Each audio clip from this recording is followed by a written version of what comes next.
And for today's special, gagawa nga tayo ng stir-fry sitaw. Wala itong lahok pero wag ka dahil super panalo. Panoorin hanggang dulo para malaman kung paano. Nagisa nga lang ako ng bawang at sibuyas, aking hinalo-halo at nung mag-golden brown na nga ito ay akin na rin sinunod itong kakarampot na siling pula. Ayan, optional po ito sa mga ayaw ng maanghang. Tapos isinunod ko na rin yung ating kamatis. At para nga mabilis lumambot ang aking kamatis, lalagyan ko na siya ng pampalasang asin. Pagkatapos susundan din ng paminta. Pagkatapos ay halo-haluin ng kaunti at isusunod ko na rin yung ating mga sitaw. Pagkatapos ay kakalat-kalat nga lang natin ng kaunti yan. Wala muna tayong halo-halo.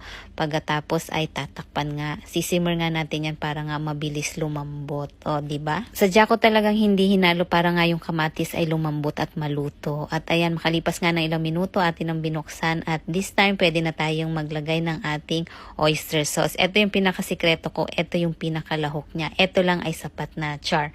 Napaka-versatile talaga nitong oyster sauce. Kahit saan mo talaga siya iparis, talagang pihadong sasarap ang lulutuin mong ulam. At ngayon nga hindi nakawala ang sitaw, o diba?